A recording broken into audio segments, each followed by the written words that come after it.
El momento en que intercambié nuestros vasos de agua y vi el pánico puro en el rostro de mi hijo, es algo que jamás olvidaré. Mi nombre es Mariana Winters y, a mis 73 años, nunca imaginé descubrir que mi único hijo intentaba envenenarme pocas semanas después de sacar en secreto una póliza de seguro de vida de $2 millones a mi nombre. Antes de seguir, cuéntame desde dónde nos ves. Si acabas de llegar y quieres seguir nuestros videos, suscríbete al canal, porque quizá no nos encuentres de nuevo. En 3 años atrás se tomó esta foto. Yo festejando mis 70 en mi casa junto al lago, mi hijo Nicolás a mi lado, con el brazo sobre mi hombro, los dos sonriendo. Pensé que éramos una familia unida, sin secretos ni sombras entre nosotros.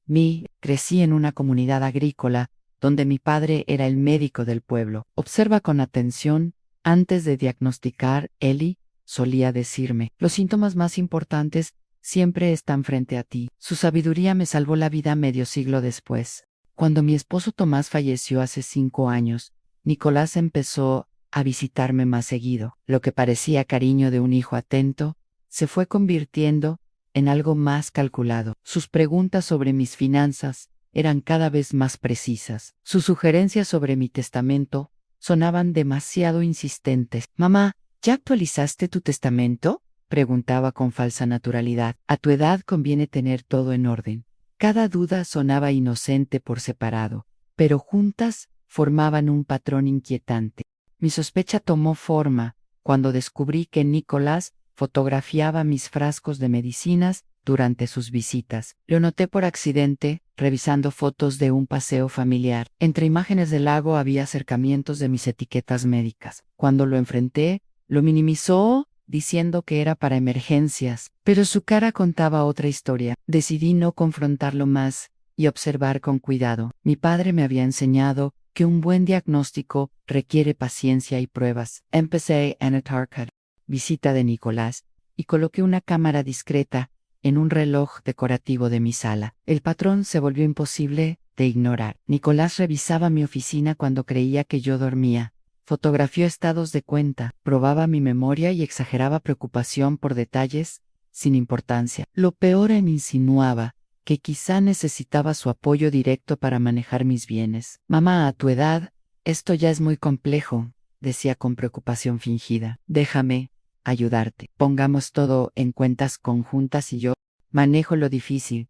Hablando en privado con mi abogada, supe que Nicolás había pedido varias citas para preguntar por mi patrimonio sin avisarme. Quería saber sobre poderes notariales y cómo documentar deterioro cognitivo. Mi abogada, que conocía a mi familia desde hacía décadas, se alarmó lo suficiente como para avisarme. Mariana, Nicolás expresó dudas sobre tu capacidad mental que no concuerdan con lo que veo en ti, me dijo en un almuerzo confidencial. Parecía especialmente interesado en obtener autoridad de decisión sin una evaluación formal. Esa información convirtió mi inquietud en alerta real. Todo indicaba que preparaba terreno para controlar mis bienes, bienes que algún día serían suyos, pero no tan rápido como él deseaba. Creé lo que llamé mi protocolo de protección. Con mi abogada redacté documentos que exigían múltiples evaluaciones médicas antes de cambiar mi autoridad de decisión. Organicé mis finanzas para impedir movimientos impulsivos y comencé a documentar todo con precisión. Confié mis sospechas a 2 personas: a mi médico de cabecera, la doctora Sara Lewis, y mi amiga más cercana, Margarita, quienes vivían cerca y podían vigilarme. Tus observaciones son graves pero no concluyentes, advirtió la doctora. Sigue monitoreando mientras establecemos registros de salud que descarten cualquier acusación falsa. El momento decisivo llegó en su visita mensual de domingo. Nicolás llegó con vino caro y un libro nuevo sobre planificación patrimonial. My Antras, yo. Cocinaba, insistió en prepararme té, trayéndomelo con una atención que no era normal en él. Mamá, he pensado en tu futuro, dijo, mientras notaba que él te tenía un tono turbio. Encontré un lugar de asistencia donde ya no tendrás tantas cargas. Al decirle que no pensaba dejar mi casa de 40 años. Su gesto mostró molestia antes de volver a su máscara de preocupación. A tu edad, la independencia no siempre es la mejor opción. Pasan accidentes cuando los mayores viven solos. Dejé el té intacto, notando sus miradas insistentes hacia la taza llena. Al servir la cena, él se ofreció a traer agua, cosa que nunca hacía. El vaso que me dio tenía la misma turbidez que el té y él me observaba con una intensidad extraña, animándome a beber. Te veo deshidratada, mamá. Toma más agua. Fui a la cocina y guardé una muestra en un frasco vacío que ya había preparado. Al volver, provoqué una distracción tirando mi servilleta y, cuando él se inclinó, intercambié nuestros vasos. Su reacción fue inmediata. Cuando levanté lo que había sido su vaso, casi me lo arrebata. Espera, no tomes eso. Creo que puse mi medicina del corazón ahí. Que despisté, rió nervioso. Déjame traerte otro vaso. La mentira era absurda. Nicolás no tenía ninguna condición cardíaca. Quedó claro que había puesto algo en mis bebidas de forma deliberada. No tengo tanta sed, respondí con calma, aunque por dentro todo ardía. Mejor cuéntame de tu nueva póliza de seguro, Anne. Su sorpresa fue evidente. ¿Qué póliza? La de National Security Life, dije observándolo. 2 millones, tomada hace 3 meses. ¿Y tú como único beneficiario? El color desapareció de su rostro al darse cuenta de que yo había descubierto lo que él había ocultado con tanto cuidado. Su expresión pasó de la sorpresa al rechazo y luego al cálculo, hasta quedar en una indignación defensiva. Eso es simple planeación financiera, mamá. Cualquier asesor recomienda un seguro adecuado para fines patrimoniales. Interesante, comenté con calma. Sobre todo porque ya tengo la cobertura necesaria, la misma de la que hablamos cuando falleció tu padre. Esta segunda póliza suena redundante, a menos que su fin sea otro. Si alguna vez descubriste que alguien cercano no era quien creías, toca suscribirte y activar la campanita, porque en la segunda parte sabrás que había en ese vaso de agua, la conversación que siguió y la aliada inesperada que me ayudó a revelar la magnitud de la traición de mi propio hijo. Nicolás me miraba desde el otro lado de la mesa, su compostura resquebrajándose al notar que yo sabía de la póliza secreta. El vaso turbio estaba entre nosotros, evidencia física de intenciones demasiado terribles para una madre. Si no has visto la primera parte, te recomiendo hacerlo para entender cómo descubrí que mi hijo había tomado un seguro sin avisarme, y quizá intentó envenenarme en una cena familiar que debía ser normal. Mamá, lo estás malinterpretando todo, insistió Nicolás Uvas Ferzada. La póliza es planeación patrimonial común, y ese error con el agua fue una confusión con mis suplementos. 73 años de paciencia me habían enseñado a ver a través del engaño, y agradecía cada lección. Entonces, ¿no te molestará que mandé analizar esta agua?, respondí levantando el frasco con la muestra que había guardado. El destello de miedo en sus ojos confirmó todo. Es absurdo, balbuceó. No puedes pensar que yo... No quiero pensarlo, lo interrumpí, sorprendida por mi propia firmeza, pese al dolor. Y aprendí a confiar más en la evidencia que en los deseos. Mi esposo, Tomás, siempre manejó los conflictos familiares, amortiguando tensiones, mientras yo buscaba paz. Su ausencia se sentía más fuerte al enfrentar sola a nuestro único hijo, con la prueba de traición sobre la mesa. Pero quizá era lo correcto. Debía manejar esto con claridad y determinación, no con las concesiones emocionales que Tomás habría hecho para mantener la armonía. He visto el patrón por meses. Continúa en tu interés extraño en mis finanzas, las fotos de mis medicinas, las dudas sobre mi mente que mencionaste a mi abogada, a mi doctora y a varias amistades, ahora una póliza secreta y sustancias sospechosas en mis bebidas. No son coincidencias. La expresión de Nicolás cambió, dejando la farsa al ver que negar era inútil. No entiendes la presión que tengo, dijo con dureza. El negocio se viene abajo. Claudia amenaza con divorciarse si no mantengo su estilo de vida. Los fondos universitarios de los niños están vacíos. A la frialdad de su tono me heló más que cualquier enojo. No era desesperación impulsiva, sino cálculo metódico. Mi hijo había buscado resolver sus problemas con mi muerte, y tu solución era cobrar mi vida, Pregunté en voz baja. En vez de pedirme ayuda, ¿habrías vendido tus inversiones? ¿Tu preciosa casa enorme que te niegas a dejar? Replicó con amargura. Siempre eligieron su independencia sobre nuestras necesidades. Tú y papá, tan orgullosos, mientras yo luchaba. Esta versión torcida de nuestra historia mostraba cuánto había distorsionado la realidad para justificarse. El apoyo que le dimos durante años, anticipos, gastos de los niños, préstamos para su negocio, nunca devueltos, él lo había convertido en insuficiente. Te he ayudado muchas veces, Nicolás. Lo que no he hecho es sacrificar mi seguridad para sostener decisiones que siempre priorizaron apariencia sobre solidez. Era doloroso decirlo, pero necesario. Eso es muy distinto a planear mi muerte por un pago de seguro. Su mirada se endureció más. No tienes pruebas de nada, solo planeación responsable. Esa historia del agua es imaginación tuya. ¿Quién creería a una mujer mayor acusando a su hijo, tan dedicado,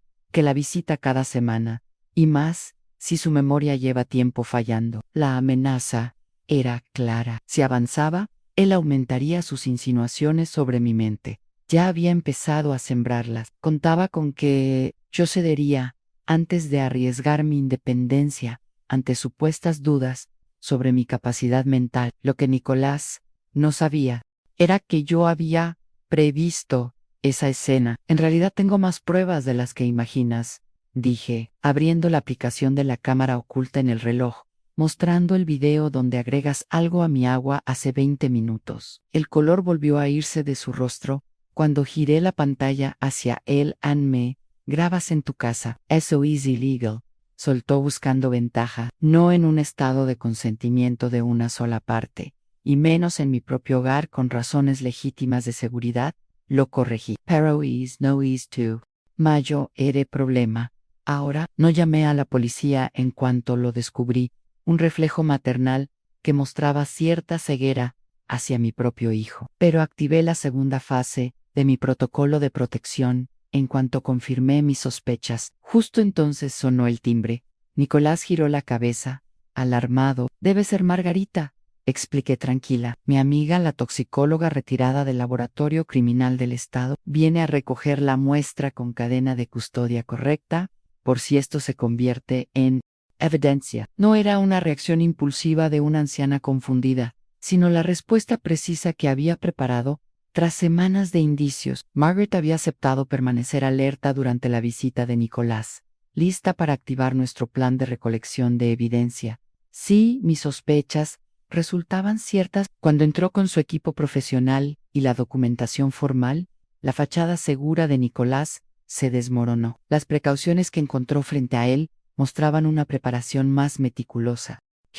No era la reacción temerosa de una víctima, sino la respuesta calculada de alguien que había previsto sus movimientos con anticipación. Podemos resolver esto entre nosotros, dijo con urgencia, mientras Margaret recogía la muestra, la etiquetaba y la sellaba en una bolsa de evidencia. No hace falta involucrar a extraños en un malentendido familiar. Piensa en tus nietos si esto se hace público. Esa manipulación emocional quizá habría funcionado antes, cuando proteger la armonía familiar era mi prioridad, pero las circunstancias habían cambiado. Ya pensé en ese impacto, respondí mientras Margaret terminaba su documentación. Por eso mañana, la doctora Lewis me hará un análisis toxicológico completo, y mi abogada presentó una declaración detallando todo lo que he observado en los últimos 6 meses. Cada revelación deshacía un poco más la sensación de control que Nicolás creía tener. Lo que imaginó como una víctima aislada resultó ser el centro de una red de apoyo profesional que llevaba semanas observándolo. Mi investigación. A tu propio hijo. El verdadero asombro en su voz mostraba cuánto me había subestimado. En su mente, yo seguía siendo la madre que pasaba por alto sus fallas, no alguien capaz de evaluar con claridad un comportamiento amenazante, incluso dentro de la familia. Me he estado protegiendo esperando estar equivocada. Lo corregí, hay una diferencia enorme. Cuando Margaret terminó, se colocó a mi lado, brindándome apoyo práctico y emocional. La muestra estará analizada mañana, confirmó. Mariana, ¿quieres que me quede esta noche? Era la pregunta que habíamos previsto. Ansí debía pasar la noche sola después de enfrentarlo. Teníamos varios planes alternos según cómo se desarrollara todo. No será necesario, respondí, basándome en el derrotismo de Nicolás más que en el miedo. Nicolás ya se va, Anne, y no volverá sin aviso previo, ni sin más personas presentes. Mi hijo me miró con una expresión imposible de descifrar. Anne mezcla de shock, y no yo Quizá. Un toque de respeto forzado. La dinámica de poder había cambiado para siempre. Su plan de aprovechar una supuesta vulnerabilidad se derrumbó al ver que yo no era la víctima pasiva que imaginaba. Esto no termina aquí, murmuró guardando sus cosas. Cometes un grave error. El error fue creer que pondrías mi bienestar por encima de tus problemas financieros, respondí. Lo demás son consecuencias. Cuando Seifiu, Margaret me ayudó a asegurar la casa y revisó mis medicinas y alimentos buscando señales de manipulation. Las precauciones se sentían irreales a medidas de seguridad contra mi propio hijo, en la misma casa donde lo cuidé y celebré cada logro. ¿Segura que no quieres que me quede?, insistió Margaret. Esto ha sido un golpe enorme. Nadie debería estar sola después de algo así. Su preocupación era válida, pero innecesaria. Llevo semanas preparándome para esta posibilidad. Expliqué. La sorpresa llegó poquito a poco, con cada evidencia que ya no podía justificar. Lo de hoy fue confirmación, no revelation. Cuando Margaret salió con las muestras, me quedé sola en la sala, rodeada de fotos que contaban nuestra historia familiar, a la graduación de Nicolás, su boda, los nacimientos de mis nietos. Ver esos recuerdos contrastar con la realidad presente provocaba un dolor casi físico. Si alguna vez enfrentaste una traición tan profunda que te obligó a cuestionar todo lo que creías de alguien que amas, toca suscribirte y activar la campanita. En la tercera parte sabrás los resultados del análisis, la alianza inesperada que me protegió cuando Nicolás escaló su plan de formas que jamás imaginé, y cómo la vieja sabiduría de mi padre terminó siendo clave para resolver algo que nunca pensé vivir en mis 70. Los resultados del laboratorio llegaron exactamente 48 horas después de que Margaret recogió la muestra. Sentada en la oficina de la doctora Lewis, revisé el informe. El lenguaje clínico no ocultaba la verdad. El agua contenía una dosis medida de anticongelante etilenglicol y un sedante usado para trastornos del sueño. La combinación es especialmente peligrosa, explicó la doctora, con profesionalismo, pero visible angustia. El sedante te habría dejado somnolienta y torpe, y el etilenglicol habría parecido confusión, seguido de algo fácil de interpretar, como un derrame o un infarto en alguien de tu edad. La precisión del método era escalofriante, una estrategia pensada para simular causas naturales en una persona mayor, evitando preguntas o investigaciones. No era un arrebato, sino planificación fría de alguien que conocía mi historial médico. ¿Habría sido mortal?, pregunté, necesitando claridad pese al dolor. A esta concentración, casi con total seguridad, confirmó la doctora, sobre todo por tu edad y los problemas renales en tu historial. Los síntomas habrían aparecido entre 12 y 24 horas, y para entonces el daño a tus órganos sería irreversible, sin atención especializada inmediata, atención que difícilmente recibirías si todos creían que solo estabas mostrando un deterioro esperado en tus 70, justo la narrativa que Nicolás había estado sembrando. Con la gente cercana a mí en D, debemos contactar a las autoridades de inmediato. Continuó la doctora Lewis Ann. Esto es evidencia clara de intento de homicidio, Mariana. No hay otra forma de llamarlo. Pese a la lógica aplastante, dudé. Presentar cargos significaba aceptar que mi único hijo había intentado matarme por dinero. Una verdad tan devastadora que una parte de mí buscaba cualquier salida. Aún con la evidencia encima, ¿existe alguna posibilidad de error en el análisis?, pregunté, buscando incertidumbre donde no la había. La doctora entendió. Margaret mandó analizar la muestra en 2 laboratorios distintos para garantizar verificación total. Explicó con suavidad. Ambos arrojaron los mismos resultados. No hay ambigüedad sobre lo que había en esa agua ni sobre lo que habría causado. Mientras hablábamos de los siguientes pasos, mi teléfono sonó. Era mi abogada Catherine Bennett. La urgencia en su voz se entendió de inmediato. Mariana, Nicolás acaba de presentar una petición de tutela de emergencia en el tribunal, informó con calma profesional, aunque preocupada. Asegura que tienes un deterioro cognitivo rápido y que requieren intervenir ya para proteger tus bienes y tu salud. Programó la audiencia para mañana en la mañana. El momento no podía ser coincidencia, debió anticipar el tiempo del análisis y quiso obtener control legal antes de que se revelaran sus actos. Present.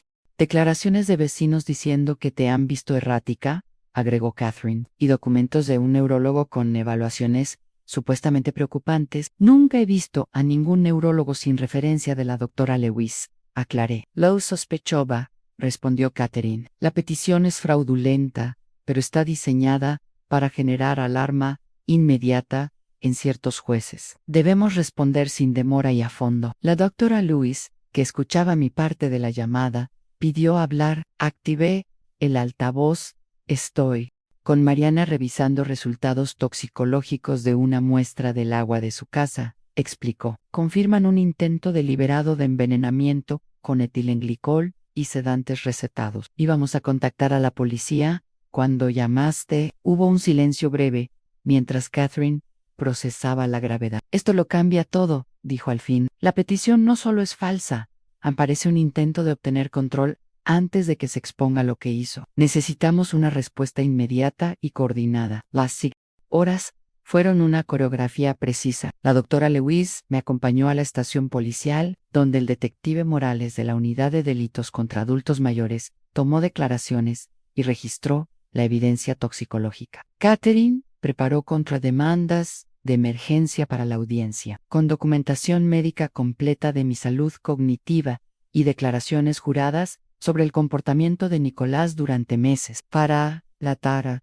los hechos habían escalado más de lo imaginable. Nicholas Field, detenido para interrogatorio por la evidencia toxicológica y el video. Mi casa fue tratada como escena potencial de crimen, encontrándose sustancias en la cocina que coincidían con las del agua. Peor aún, en su teléfono hallaron notas detalladas sobre síntomas de intoxicación con anticongelante y cómo se presentan en adultos mayores. La evidencia era abrumadora, pero la realidad emocional seguía imposible de asimilar. ¿Cómo había llegado mi hijo, el bebé que cuidé enfermo, el niño de SOS, proyectos escolares, el adulto al que apoyé en tantos negocios, a convertirse en alguien capaz de un daño tan calculado? Sentada en la oficina de Catherine, preparando la audiencia, esa pregunta me atormentaba más que el proceso legal. Comprender ese derrumbe moral parecía necesario no solo para el caso, sino para poder integrar esta realidad en la historia de nuestra familia. La investigación financiera aporta contexto importante,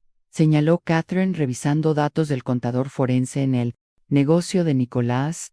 Es insolvente desde hace 2 años. Ha tomado préstamos con intereses altísimos, usando garantías falsificadas. Tiene deudas de juego en cuentas extranjeras, y la casa familiar tiene 3 hipotecas, todas en mora. El nivel de desesperación financiera explicaba el motivo, pero no la disposición a cruzar un límite tan fundamental. Mucha gente enfrenta crisis sin contemplar matar a un padre, menos a una madre, que habría ofrecido ayuda legítima si se lo pedían con honestidad.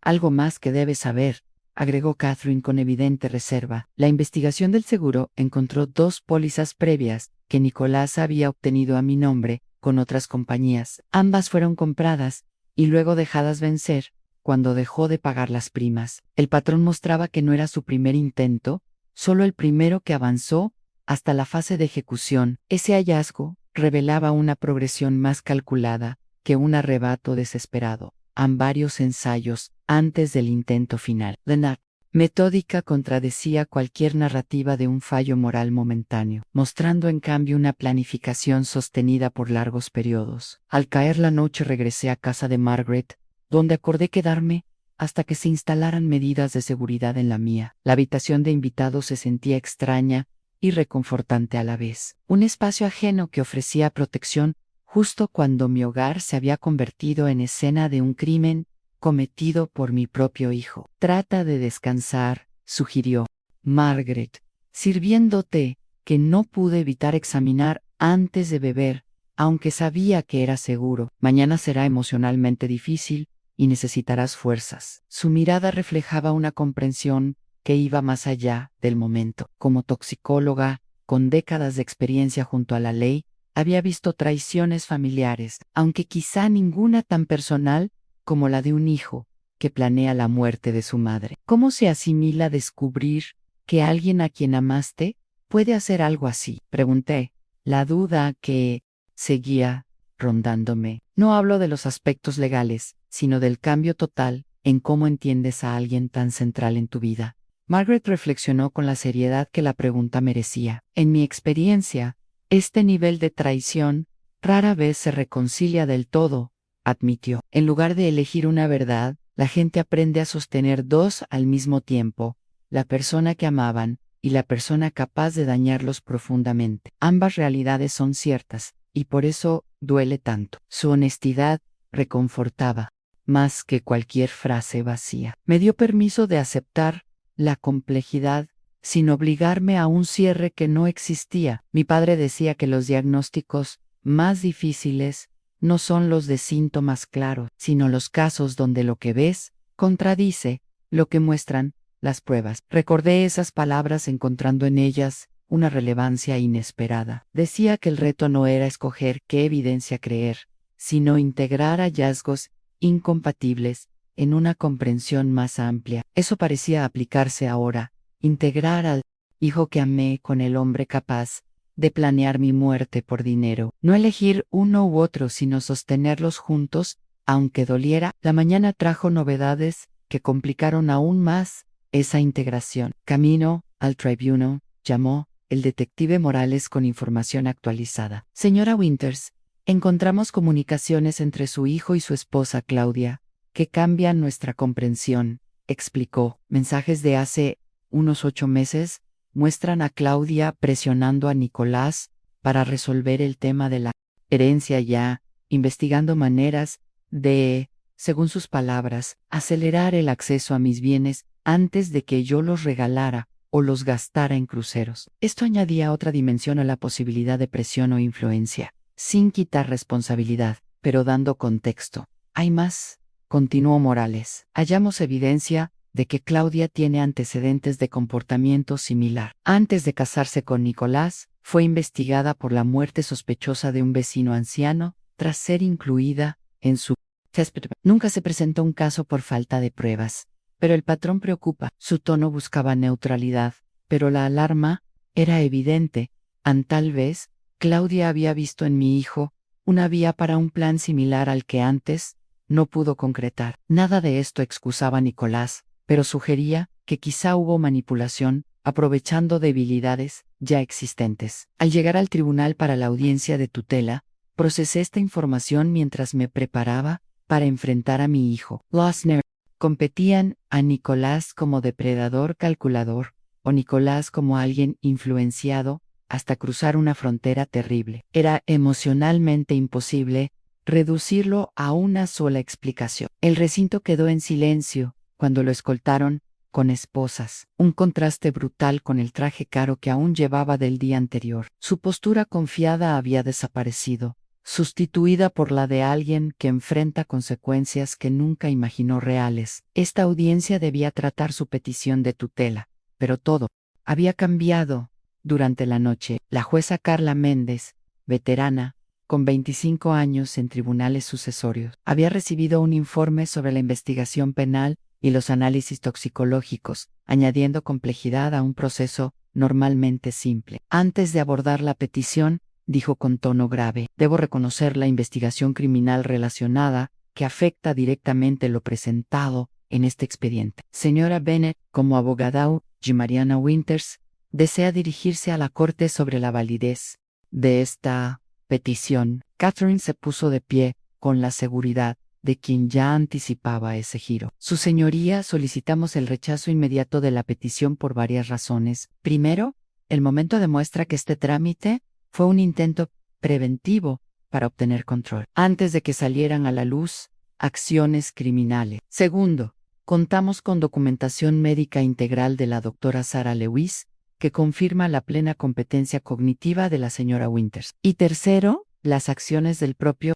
solicitante demuestran que su intención no es proteger a la señora Winters, sino obtener control de sus bienes mediante afirmaciones fraudulentas sobre su capacidad. El abogado de Nicholas Douglas Parker se levantó visiblemente incómodo. El socio senior de su prestigioso despacho claramente no había recibido toda la información cuando aceptó el caso apenas 24 horas antes. Su gesto revelaba que ahora estaba atrapado, representando a un cliente cuyas acciones eran mucho más graves de lo que le había. Su señoría, reconocemos la seriedad de las acusaciones, pero aún no se prueban. La petición de tutela debe evaluarse por sus propios méritos, con base en preocupaciones legítimas sobre la capacidad de la señora Winters, argumentó. La jueza Méndez mostró un escepticismo que cortó su planteamiento. Señor Parker, la petición incluye una declaración de un tal Dr. Wilson, afirmando haber evaluado a la señora Winters. La fiscalía presentó evidencia de que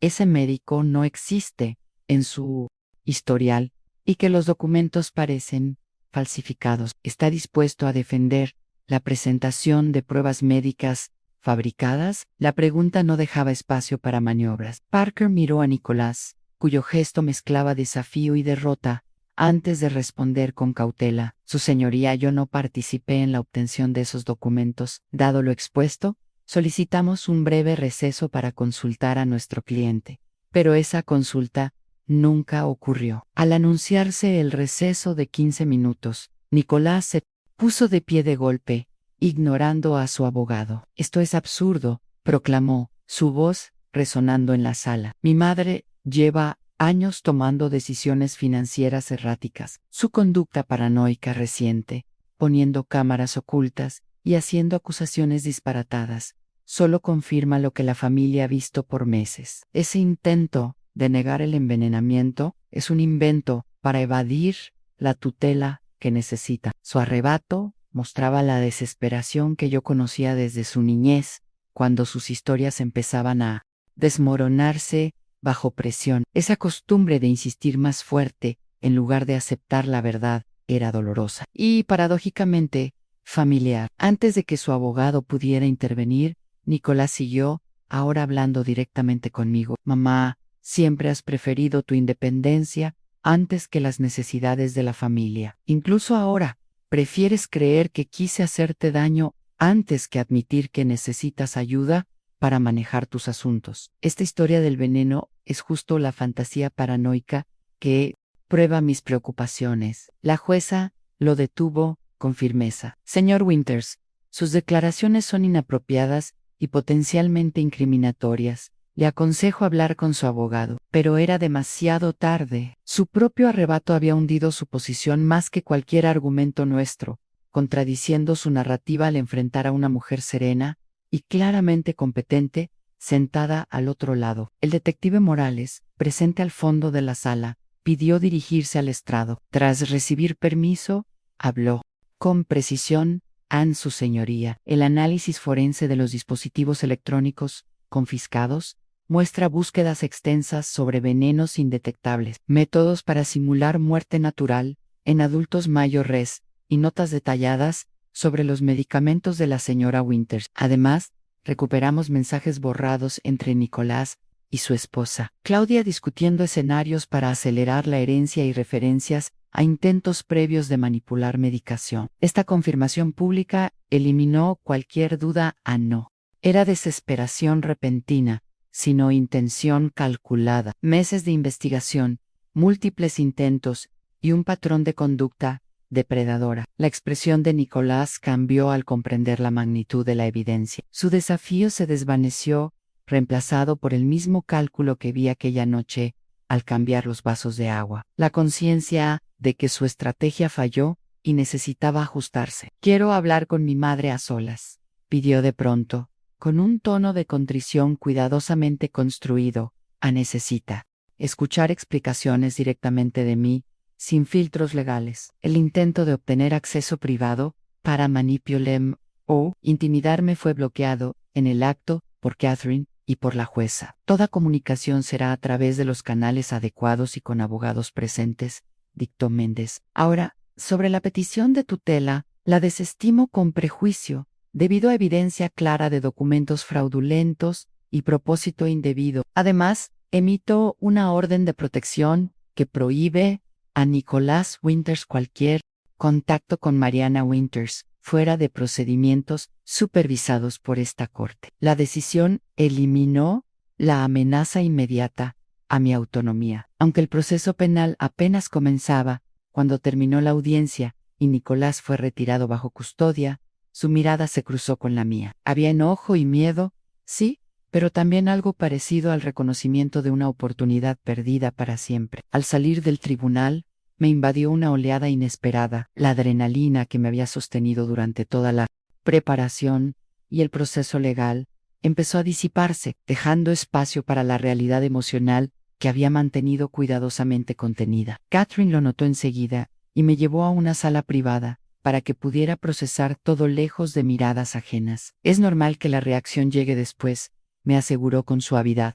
Lleva semanas operando en modo estratégico. Ese enfoque protector tan práctico crea distancia emocional temporal para que puedas funcionar durante la crisis. Su comprensión abrió espacio para un duelo complejo, no solo por la traición, sino por la transformación permanente de mi relación con mi único hijo, y por extensión, con mis nietos. El proceso penal seguiría con evidencia suficiente para prever una condena. Pero los vínculos familiares ya habían cambiado para siempre, más allá de cualquier resultado legal. ¿Qué pasará con los niños? Priga, la preocupación que había quedado en segundo plano durante el peligro inmediato y que ahora emergía con fuerza, son inocentes, pero sus vidas van a verse completamente alteradas. Catherine ya había previsto esta inquietud y había investigado opciones sin presionarme antes de tiempo. Hay varias posibilidades, según el nivel de participación de Claudia y tus preferencias respecto al contacto, explicó. Podemos pedir visitas supervisadas a través del tribunal familiar e incluso evitar a ambos padres si se confirma la complicidad de Claudia. La idea de mantener un vínculo con mis nietos ofrecía un consuelo mínimo. En medio del desastre, ellos, de 17 años, no merecían cargar con el caos provocado por decisiones adultas. Proteger cierta estabilidad, para ellos, se convirtió en mi prioridad inmediata, más allá del caso penal. El detective Morales se acercó mientras nos preparábamos para salir, su tono profesional suavizado por auténtica preocupación. Señora Winters, ya terminamos el procesamiento de su casa. Está lista para que regrese, aunque entendemos si prefiere otras opciones. Por ahora, a la pregunta práctica si podía volver emocionalmente a un hogar convertido en escenario de un intento de asesinato no. Había terminado de llegarme hasta ese momento. El comedor donde Nicolás intentó envenenarme, la cocina donde preparó el agua, la sala donde revisamos fotos familiares mientras él calculaba mi muerte. ¿Podrían esos lugares volver a sentirse seguros? Tenemos alojamiento temporal listo, mientras decide algo más permanente, agregó Margaret, anticipando esta dificultad. Tomate el tiempo. ¿Qué necesites para decidir si quedarte en tu casa es adecuado? Su comprensión reconocía algo importante: la seguridad física y la seguridad emocional no siempre coinciden. Una casa puede estar protegida y aún así sentirse contaminada por lo ocurrido. Esa validación me permitió respirar sin presiones. Al salir por una puerta lateral para evitar a la prensa, recordé la sabiduría de mi padre sobre los diagnósticos: integrar toda la evidencia, no escoger la más cómoda. La verdad dolorosa que yo enfrentaba exigía esa misma integración. El hijo que amé y el hombre capaz de dañarme sin remordimiento. Ninguna realidad borraba a la otra. Las semanas siguientes traerían audiencias, declaraciones, investigación sobre la participación de Claudia y decisiones sobre el bienestar de mis nietos. Cada paso exigiría equilibrar justicia con la complejidad de relaciones familiares alteradas, pero no borradas, por la traición. 6 semanas después, me encontré en el área de visitas del centro de detención, separada de Nicolás por un panel de plexiglas que parecía materializar lo ocurrido entre nosotros. Era nuestra primera conversación desde aquella noche en que cambié los vasos y descubrí su intención, cambiando nuestro rumbo para siempre. Nicolás lucía disminuido en su uniforme institucional, la imagen del ejecutivo confiado ya descartada. Sus ojos mostraban un cansancio que nunca le había visto, la mirada de alguien que perdió la capacidad de controlar resultados. No sabía si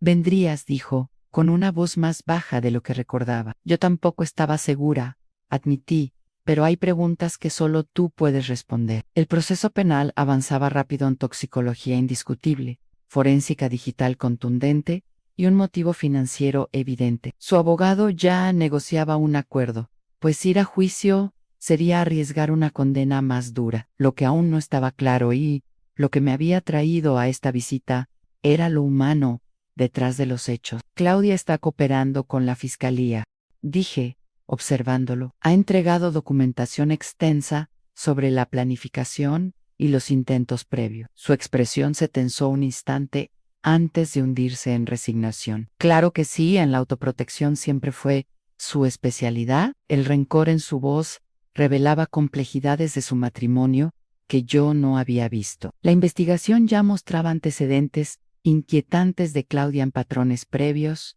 casos sospechosos sin procesar. ¿Fue idea de ella desde el principio? Pregunté, buscando claridad. Sobre el origen de la traición, su respuesta llegó tras una pausa de consideración. No di defensa. Las pólizas fueron sugerencia suya. Al principio lo presentó como planeación patrimonial normal. Luego fue ampliando la idea, pero no puedo culparla del todo. Pude haber dicho que no en cualquier momento. Este reconocimiento parcial fue la primera grieta real en la postura defensiva que Nicolás había mantenido desde su arresto. No era una aceptación completa, pero mostraba una capacidad de reflexión honesta que antes no había aparecido. ¿Cuándo pasó de ser papeleo a convertirse en un plan activo? Pregunté, necesitando entender el camino que lleva de maniobras financieras poco éticas a un intento de asesinato. Su mirada bajó hacia sus manos, inquieta sobre el mostrador. Después del tercer préstamo que nos exigieron pagar de inmediato, nos hundimos con la casa. La escuela privada de los niños amenazaba con expulsarlos por falta de pago, y los gastos de Claudia no se ajustaban a nuestra realidad. Se detuvo, como notando que la presión económica no justificaba nada. Pero eso no explica cruzar esa línea.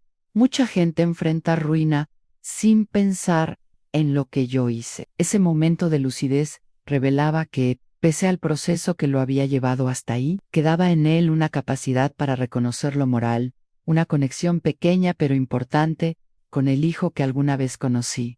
¿Por qué no me pediste ayuda? Salió la pregunta desde lo más profundo de mi desconcierto. A lo largo de su vida adulta, yo lo había apoyado cuando realmente lo necesitó, aunque siempre con condiciones para fomentar responsabilidad y no dependencia, orgullo, vergüenza, la idea de ser autosuficiente y no apoyado por la familia. Cada razón salió con creciente honestidad. Y al final, Claudia me convenció de que nunca ayudarías lo suficiente para el tamaño del problema, que tu apoyo siempre venía con condiciones que debilitaban mi autoridad. Esa explicación coincidía con lo hallado en los mensajes recuperados, a Claudia aislándolo de su familia, creando dependencia y resentimiento. Su manipulación no lo absolvía, pero ofrecía contexto para algo que parecía incomprensible. La investigación encontró evidencia de manipulación de medicamentos antes del agua. Mencioné, buscando claridad sobre cuán cerca habían estado los intentos previos, ajustes mínimos en las dosis,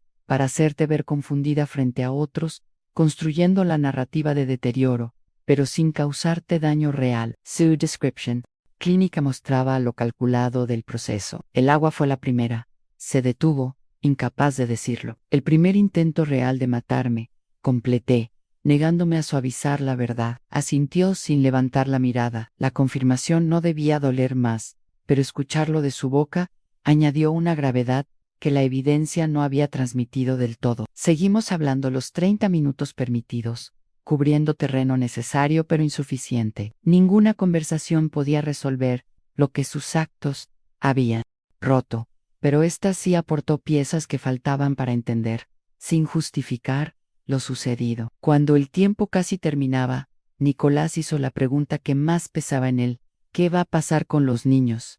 ¿Se los vas a contar? Era el único punto donde nuestros intereses aún coincidían: el bienestar de dos menores, atrapados en algo que no comprendían. La hermana de Claudia tiene custodia temporal mientras continúa la investigación, expliqué. Arreglé visitas regulares por el tribunal familiar. Saben que enfrentas problemas legales, pero no los detalles. Trabajaremos con psicólogos para decidir qué decirles conforme crezcan. La calma en su rostro, al saber que sus hijos estaban a salvo, fue evidente, aunque la separación lo lastimaba. Cualesquiera fueran sus fallas morales, su afecto por sus hijos era auténtico. Al finalizar la visita y llegar los guardias, Nicolás dijo una última frase sin excusas ni defensas, solo reconocimiento. Lo siento, mamá, no por haberme descubierto, sino por convertirme en alguien capaz de hacerte esto. Las palabras no sanaban la herida,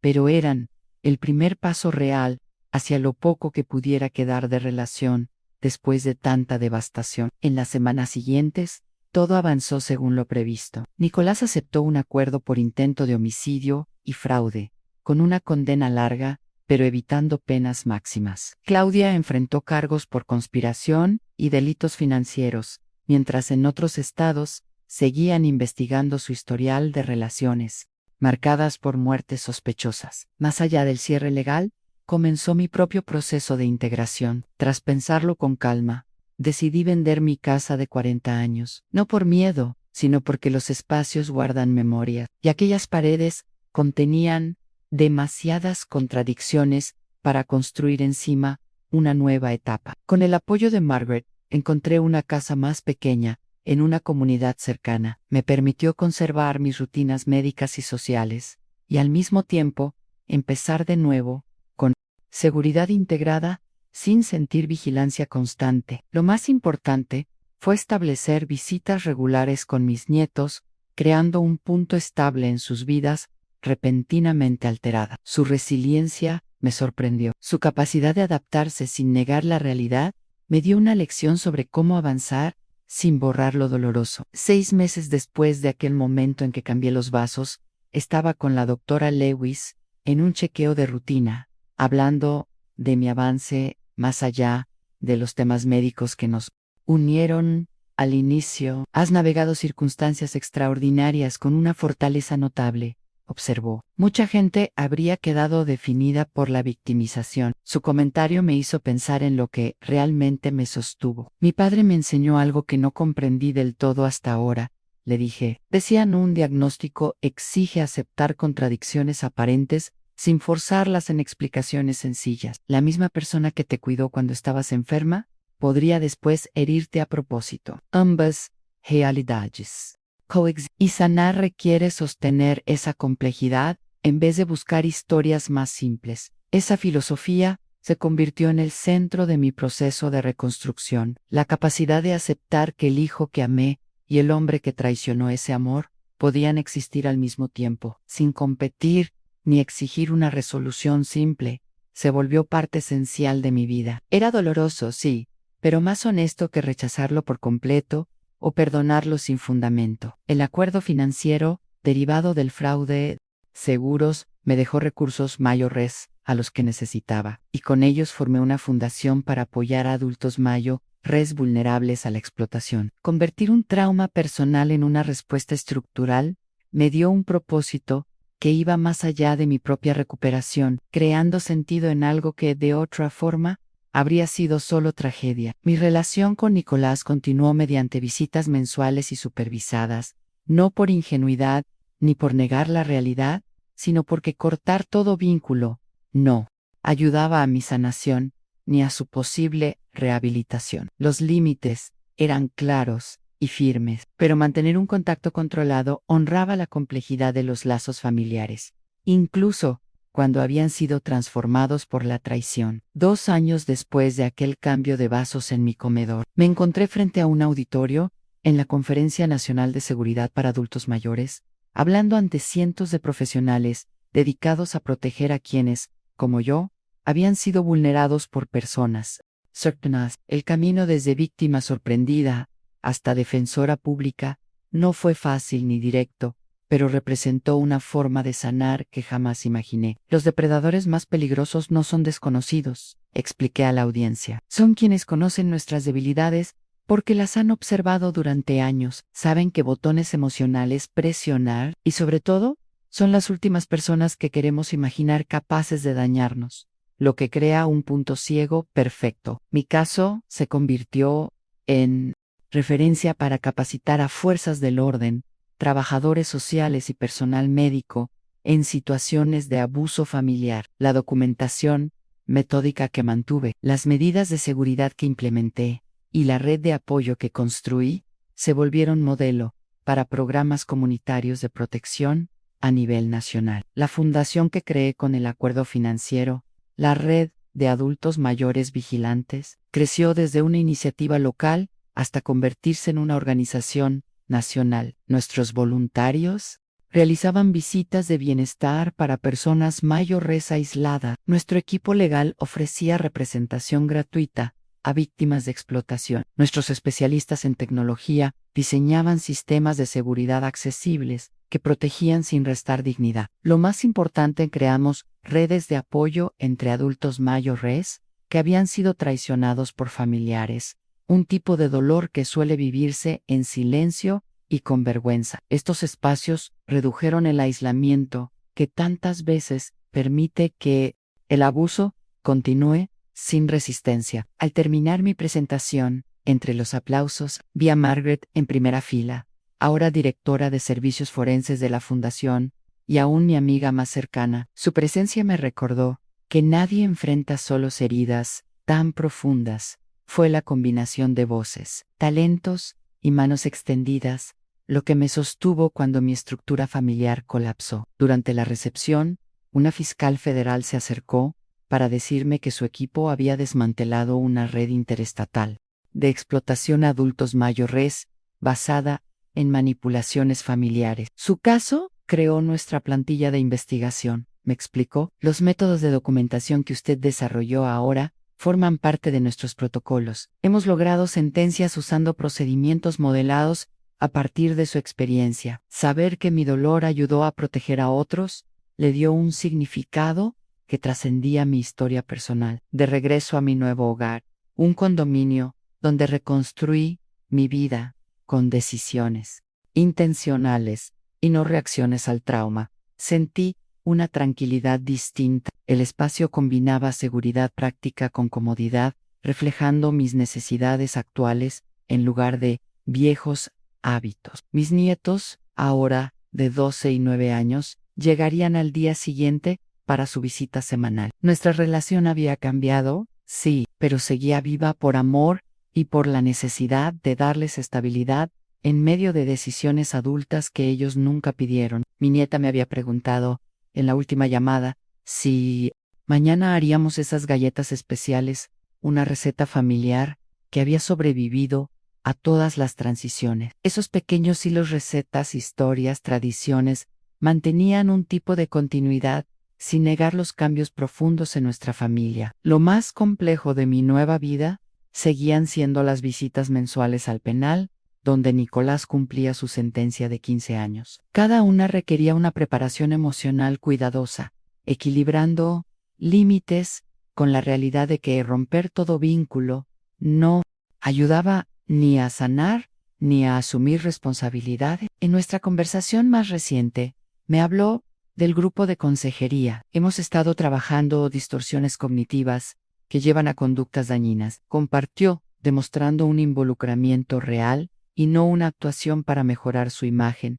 ante una futura audiencia de libertad condicional. La forma en que pensaba esa idea de que merecía estabilidad económica sin importar cómo se obtuviera. Estoy empezando a ver cuánto distorsionó mis decisiones, me dijo Nicolás aquella tarde. Esos destellos de reflexión genuina no borraban el daño, pero insinuaban la posibilidad de una rehabilitación real no solo cumplir una condena. Mi decisión de mantener un contacto limitado no surgía de un perdón ingenuo, sino del reconocimiento de que romper todo vínculo eliminaría cualquier motivación para el trabajo interno profundo que él necesitaba hacer. Catherine, que siguió siendo mi abogada y una de mis consejeras más confiables, mantuvo la supervisión de todas mis protecciones legales y financieras mientras alentaba procesos de sanación equilibrados. Mantener contacto controlado no significa minimizar lo ocurrido. Me recordó en uno de los periodos más difíciles. Significa que eliges la respuesta que te ayuda a sanar, no la que otros esperan. Su perspectiva subrayaba una verdad esencial. Las respuestas basadas únicamente en lo que alguien merece suelen encerrar a ambas partes en ciclos que impiden el crecimiento. Ease Contact, supervisado con Nicolás, no era negación ni indulgencia, sino una elección deliberada que servía a propósitos legítimos y terapéuticos. El proceso penal finalmente confirmó el papel central de Claudia en la planificación financiera y el intento de envenenamiento. Su patrón previo de buscar beneficios económicos a través de adultos vulnerables quedó demostrado en 3 jurisdicciones, llevándola a recibir sentencias consecutivas que la mantendrían encarcelada mucho más allá de la eventual liberación. D. Nicholas, esa constatación sobre Claudia no disminuía la responsabilidad de mi hijo, pero aportaba contexto a una transformación que de otro modo parecía inexplicable. Comprender el camino desde la desesperación financiera, pasando por la corrupción moral, hasta llegar a un delito grave, ofrecía claridad dolorosa, pero preferible a una confusión permanente. La doctora Lewis, que me acompañó tanto médica como emocionalmente, me repetía que la sanación no sigue líneas rectas, avance y días que parezcan regresos, dijo desde el principio, y ambos son parte normal del proceso. Esa autorización para sanar, sin exigencias de progreso constante, me ayudó en retrocesos inevitables. Festividades que activaban el duelo por una familia fracturada, audiencias que abrían heridas, recuerdos imprevistos de la traición escondidos en momentos cotidianos. Con el tiempo aprendí a ver esos episodios difíciles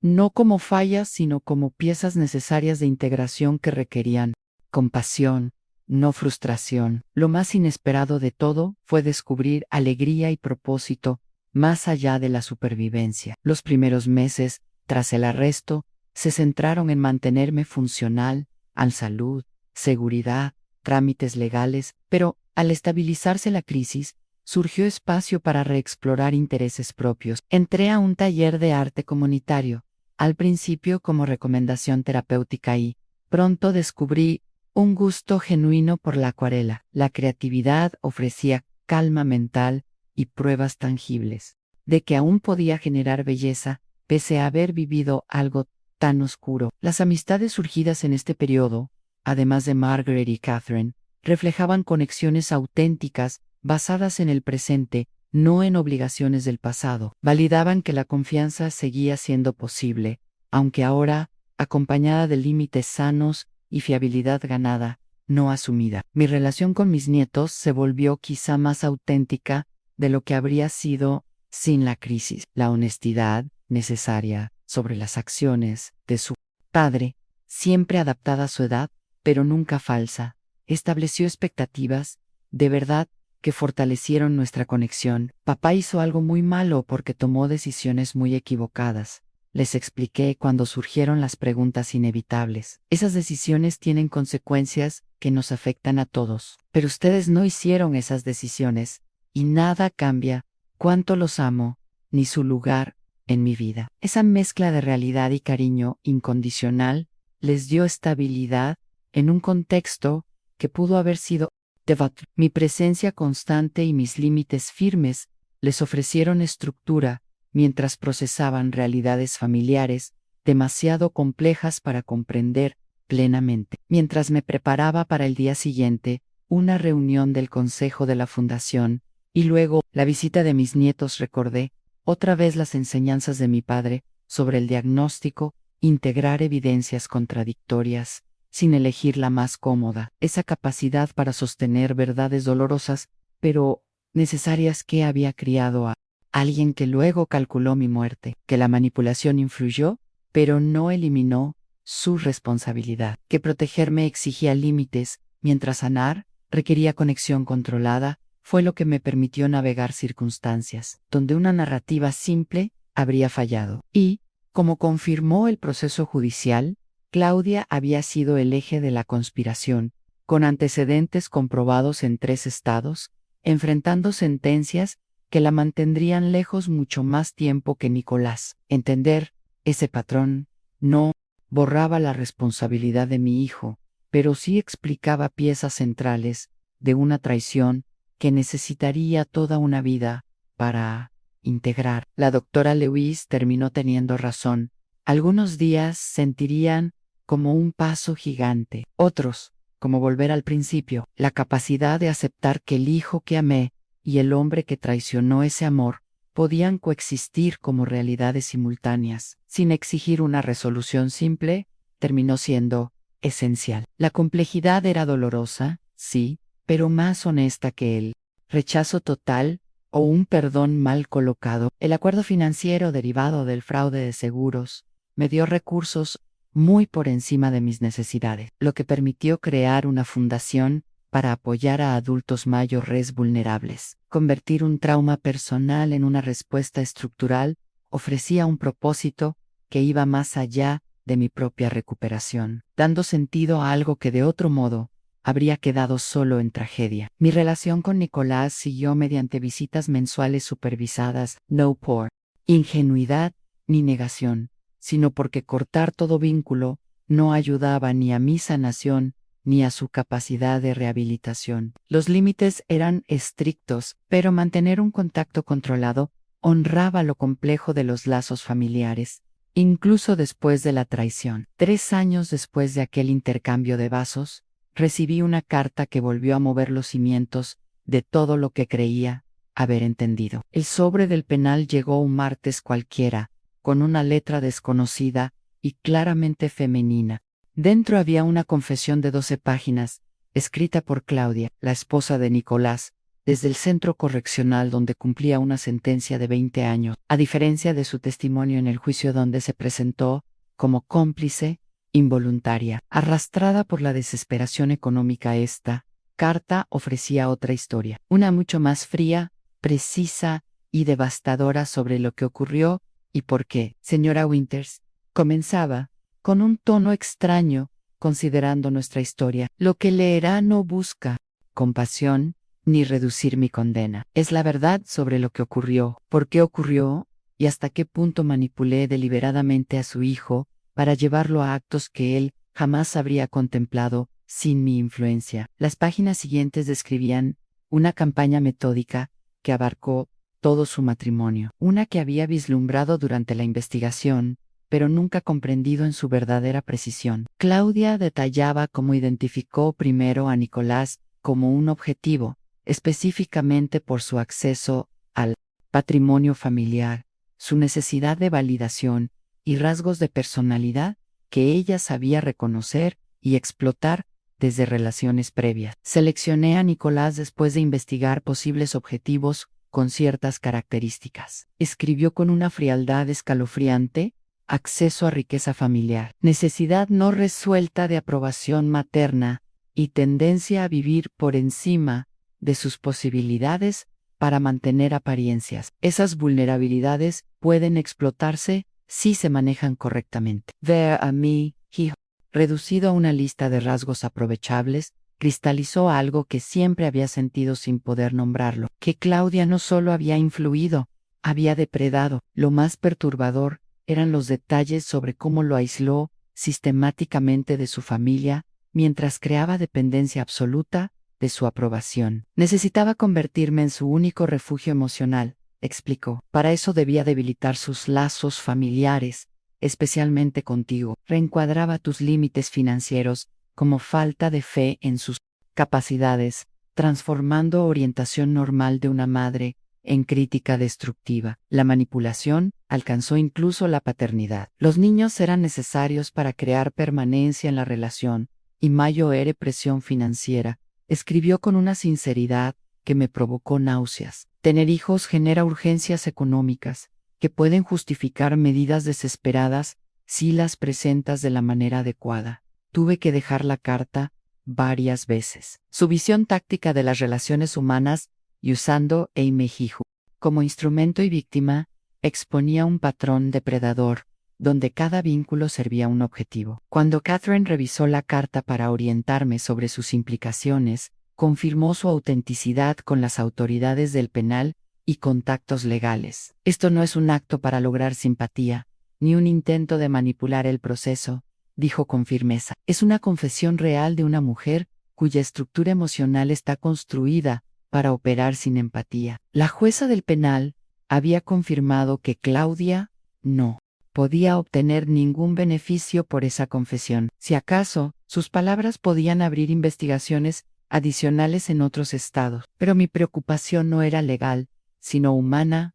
¿Cómo debía influir esta nueva información en mi comprensión de lo que había hecho Nicolás? Y en la relación cuidadosamente limitada que mantenía con él, Anne, la doctora Lewis, me ayudó a orientarme. Este contexto adicional no elimina la responsabilidad moral de Richard, me recordó con calma. Los adultos siempre tienen capacidad de negarse a hacer daño, incluso bajo manipulación. Pero sí ayuda a entender cómo se explotaron vulnerabilidades específicas que influyeron en sus decisiones. Equilibrio.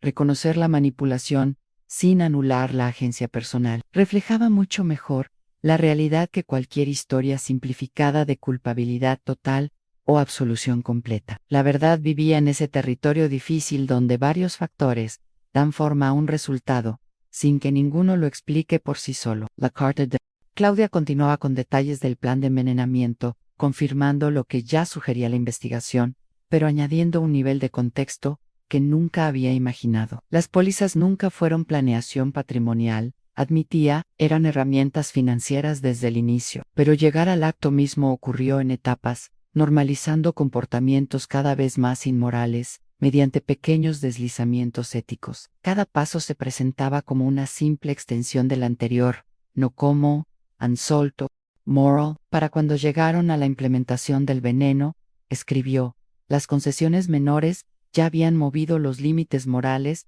de modo casi imperceptible. Lo más impactante llegó después. Richard creía que la sustancia en el agua solo causaría síntomas temporales, suficientes para documentar un supuesto deterioro cognitivo. Yo le mentí sobre sus efectos reales, alentándolo a participar en algo que él veía como poco ético por no mortal. Esa afirmación chocaba con la toxicología, que mostraba dosis letales. Para Catherine, la explicación más probable era clara. Anne Claudia ajustó el veneno sin que Richard lo supiera, o seguía manipulando la narrativa incluso desde prisión. Las dos opciones eran inquietantes, pero ninguna quitaba la gravedad de sus actos. Tras pensarlo días enteros, decidí llevar la carta a mi siguiente visita al penal. Evitar el tema no había sido mi estilo desde el principio. Mi relación con Nicolás, tan limitada como era, se basaba en la verdad completa. Cuando vio la carta, su compostura se vino abajo de inmediato. Sus manos temblaban al avanzar por las páginas. No sabía que podía matarte, dijo al fin, casi en un susurro. Eso no justifica nada. Acepté algo terrible, pero pensé que solo te confundiría, que documentaría la narrativa para la tutela. Yo no sabía. Su voz se quebró. La conversación que siguió fue la más honesta que habíamos tenido desde su arresto. Sin excusarse, describió cómo Claudia había ido moldeando sus decisiones de manera tan gradual que lo que antes habría sido inconcebible terminó pareciéndole inevitable. Y aún así, él mismo reconoció lo esencial. Hubo demasiados momentos en que pude detener esto. Esa falla es mía, sin importar su influencia. Esa capacidad para hacer una evaluación matizada, reconocer la manipulación y también su propia responsabilidad. Mostraba un desarrollo emocional que ningún castigo legal habría generado por sí solo. Su rehabilitación empezaba a verse menos como un trámite y más como un proceso real de integración. Antes de despedirnos, planteó la pregunta que parecía atormentarlo. ¿Cómo reconcilias la persona que creías que yo era con lo que llegué a ser? Yo no sé cómo sostener ambas partes de mí mismo. No entiendo cómo tú lo lograste, No buscaba consuelo, buscaba verdad. Y eso fue lo que le di. No las reconcilio, respondí, las sostengo juntas. El hijo que me traía flores del jardín y el hombre que participó en planear mi daño. Las dos cosas son verdad. Ninguna borra a la otra. Integrar significa aceptar esa complejidad sin obligarla a convertirse en una sola historia. La visita terminó sin milagros ni grandes revelaciones, solo con el reconocimiento silencioso de que ambos estábamos caminando un territorio que jamás habríamos elegido, haciendo lo mejor posible con la poca luz disponible. 5 años después de aquella cena en la que cambié nuestros vasos de agua, recibí una llamada del Departamento de Correcciones que había esperado y temido a la vez a Nicolás. Estaba siendo considerado para libertad anticipada por buena conducta y por completar varios programas de rehabilitación. Como víctima, podía dar una declaración en su audiencia de libertad condicional, una responsabilidad que me obligó a enfrentar preguntas sobre justicia, seguridad y posibilidad de redención que habían estado conmigo toda su reclusión. No estás obligada a asistir, me recordó Catherine, mientras revisábamos la notificación en su oficina. Tu declaración escrita es igual de válida, o puedes no participar. Todo tu testimonio ya está en el expediente. Aún así, algo en mí entendió que estar ahí, aunque difícil, me ofrecía un tipo de cierre que ningún documento podría dar. Tras pensarlo con calma, tomé mi decisión. Necesito ir no solo para influir en el resultado, sino para completar mi propio entendimiento de este camino. Si acabas de llegar y quieres seguir nuestros videos, suscríbete al canal, porque quizá no nos encuentres de nuevo. La capacidad de reconocer los efectos en cadena a menos, y no solo el daño inmediato previsto, se volvió un indicador clave del cambio que yo buscaba señalar. Pero lo más importante que mencioné en mi declaración fue la relación entre remordimiento y seguridad. El remordimiento sin cambio conductual no protege a nadie. Sin embargo, el trabajo sistemático que Nicolás había realizado mostraba desarrollo emocional y habilidades prácticas para evitar patrones dañinos. El reestructuramiento cognitivo que observé en nuestras conversaciones revelaba que ahora podía identificar y detener esos pensamientos que antes lo empujaban a justificar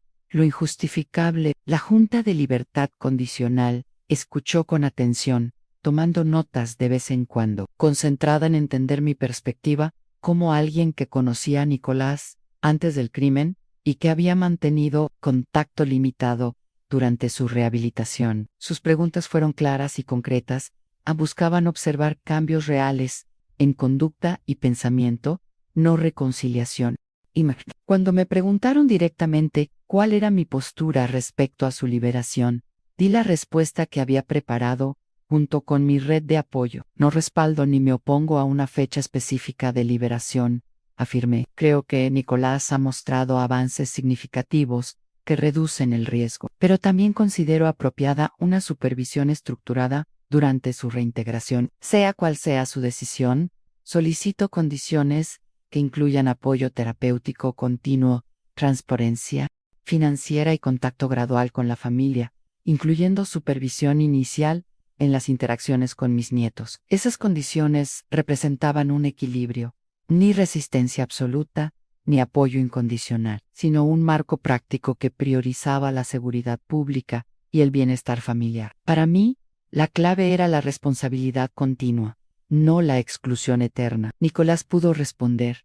Sus palabras mostraron cuánto había cambiado. La evaluación de mi madre es más generosa de lo que merezco, dijo con calma, sin dramatismo. Lo que he hecho aquí es el inicio, no el final, del trabajo que necesito. Si me otorgan la libertad condicional, entiendo que tendré supervisión y estructuras de responsabilidad que protejan tanto a la comunidad como a mi familia, mientras demuestro un cambio sostenido fuera del entorno institucional. Reconocer la rehabilitación como proceso, y no como logro cerrado, era un indicador de madurez que nunca había visto en él antes de su encarcelamiento. Comprendí que recuperar confianza no es un derecho automático, sino un camino largo. Como es habitual, La Junta no dio su decisión ese día. Las 2 semanas de espera se llenaron de reflexión y preparación para cualquier desenlace. Catherine me ayudó a entender lo que implicaban los distintos escenarios, asegurando que estuviera lista tanto para su continuidad en prisión como para una liberación con condiciones. Durante ese periodo, surgió algo inesperado en Claudia. Desde su otro penal, intentó intervenir. Envié cartas a la Junta y a mi abogada con nuevas acusaciones sobre supuestos bienes ocultos de Nicolás y riesgos inventados. Aquella maniobra, tan transparente como venenosa, mostraba su necesidad de seguir controlando la narrativa. Catherine revisó todo y fue clara. No hay nada creíble aquí, solo distorsiones probablemente impulsadas por el hecho de que Nicolás podría salir antes, mientras ella seguirá presa muchos años más. El fiscal coincidió en la Junta está acostumbrada a ver este tipo de sabotaje en casos de manipulación doméstica, y sus alegatos serían evaluados con escepticismo. Fue un recordatorio inquietante de que la conducta predatoria de Claudia no dependía de circunstancias externas, sino de su propia estructura emocional. Incluso sin libertad, buscaba seguir dañando. Finalmente, llegó la resolución. Nicolás obtendría libertad condicional con requisitos estrictos, a 6 meses en una residencia transicional antes de vivir solo, reuniones regulares con oficiales de libertad condicional y terapeutas, transparencia financiera total con monitoreo de todas sus cuentas, contacto gradual y supervisado con la familia, restricciones geográficas dentro del condado y monitoreo electrónico durante la primera etapa. Las condiciones equilibraban el reconocimiento de su progreso con la cautela necesaria para asegurar la continuidad del cambio mientras atravesaba ese periodo tan delicado, el paso de una vida estructurada en una institución a una vida en comunidad donde el verdadero trabajo apenas comenzaba. La decisión reconocía avances reales, pero mantenía los mecanismos de protección necesarios para un delito tan grave y complejo. Mi reacción reflejó exactamente lo que esa situación exigía, ni alivio sencillo, ni alarma absoluta, sino la integración madura de consideraciones múltiples y válidas. La rehabilitación de Nicolás parecía auténtica, según lo que yo misma había observado. Aún así, la cautela seguía siendo parte esencial de nuestro bienestar en la fundación que había creado. Ya contaba con protocolos para estos casos. Acompañar a familias que enfrentan la reintegración después de daño o explotación. Ahora, ese mismo sistema serviría para mi propia familia, con planes estructurados y acompañamiento profesional para una reconexión gradual. 7 años después de cambiar aquellos vasos, estaba en el jardín comunitario del complejo, donde ahora vivía como defensora residente y asesora de seguridad. Había cumplido 79 años la semana anterior, en una celebración que alguna vez me habría parecido imposible después del arresto de Nicolás. Mis nietos, de 16 y 13 años, amigos cercanos como Margaret y la doctora Louise, Catherine con su familia, y lo más sorprendente, Nicolás, ahora de 38, presente bajo un marco cuidadosamente estructurado. El reportaje que grabábamos ese día comenzó con preguntas sobre señales tempranas y métodos de documentación. Respondí compartiendo la misma enseñanza que me salvó la vida. Mi padre siempre decía que un buen diagnóstico requiere integrar observaciones que parecen inconexas en vez de ignorar las inconsistencias. Ese enfoque me permitió ver patrones que, por separado, parecían inofensivos, pero juntos revelaban un riesgo creciente. Cuando llegó el turno de Nicolás, fue después de presentar primero la dinámica de explotación, para que el público tuviera claro el contexto antes de verlo a él y su transformación física y emocional,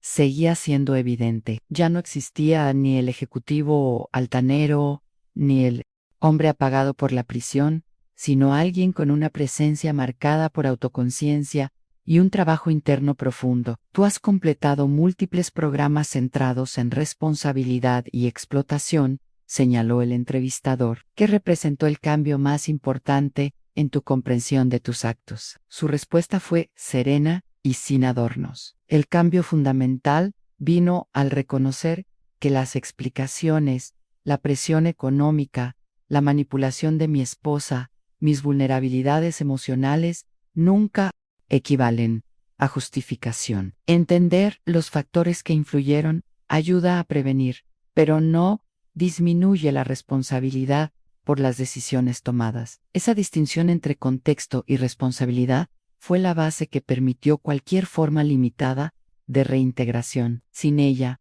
ningún plan supervisado habría sido suficiente para sostener contacto. Cuando me preguntaron por nuestra relación actual, respondí con la claridad que había ganado a lo largo de los años. Hoy mantenemos lo que yo llamo una relación respetuosamente limitada. Nuestro contacto ocurre dentro de límites que reconocen tanto su rehabilitación como el impacto permanente de lo ocurrido. La confianza no se asumen, se observa y se evalúa en el tiempo dentro de interacciones estructuradas. Ni una versión teatral de perdón total, ni una condena perpetua que ignorara avances reales, era la verdad compleja, la única capaz de sostenerse sin engaños. La parte más poderosa vino cuando el entrevistador formuló la pregunta.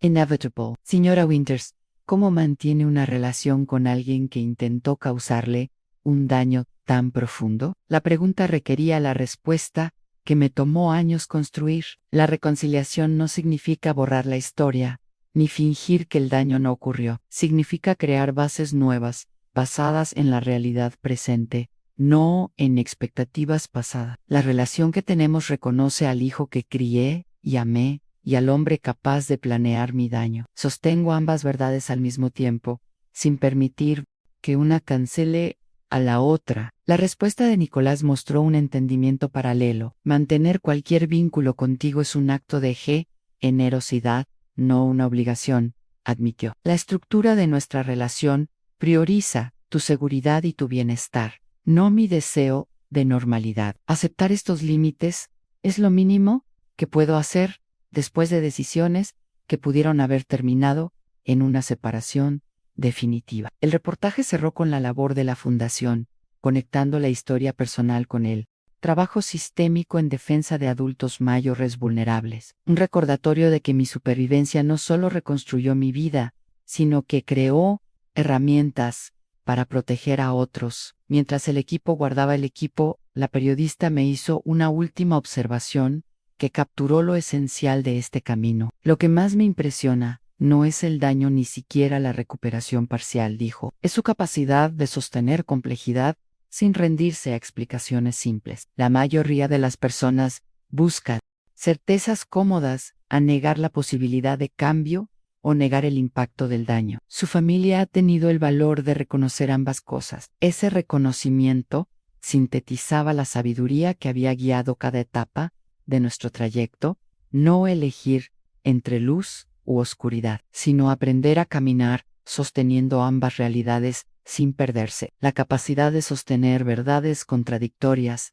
al mismo tiempo fue la base que permitió justicia y sanación, medida sin sacrificar ninguna de las dos para buscar una comodidad simplificada. En las semanas después de la entrevista, aparecieron cambios inesperados que demostraron que la recuperación y la reconciliación siguen siendo procesos en movimiento. Si acabas de llegar y quieres seguir nuestros videos, suscríbete al canal, porque quizá no nos encuentres de nuevo. Mis nietos, después de ver la transmisión junto con su terapeuta, iniciaron conversaciones más profundas sobre cómo entendían nuestra historia familiar y lo que eso significaba para su...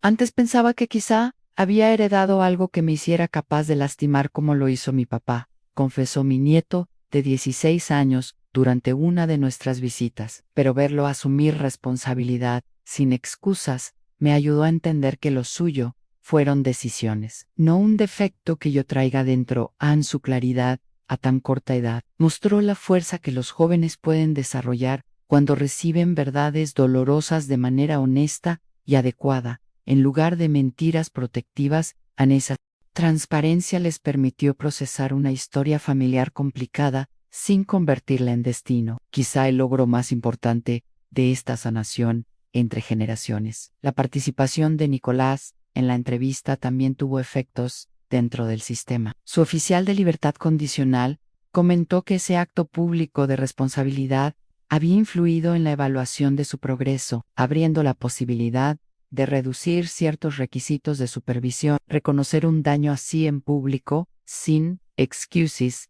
ni minimización, es un indicador fuerte de cambio sostenido. Me explicó, durante nuestras conversaciones rutinarias, sobre las condiciones de supervisión de Nicolás. No elimina la verificación continua, pero sí muestra algo más allá del simple cumplimiento institucional. Al mi propio camino, también siguió evolucionando. La entrevista generó mayor atención hacia el tema de explotación a personas mayores, permitiendo que la Fundación ampliara programas educativos y esfuerzos de incidencia. LowQ empezó como un mecanismo de protección personal, se había convertido en una estructura permanente que beneficiaba a adultos vulnerables mucho más allá de mi experiencia individual. Entre todas las reacciones, una carta destacó por encima de las demás. Era de una mujer de 68 años que reconoció su propia situación al ver el reportaje. He estado ignorando señales sobre el control que mi hija ejerce sobre mis finanzas,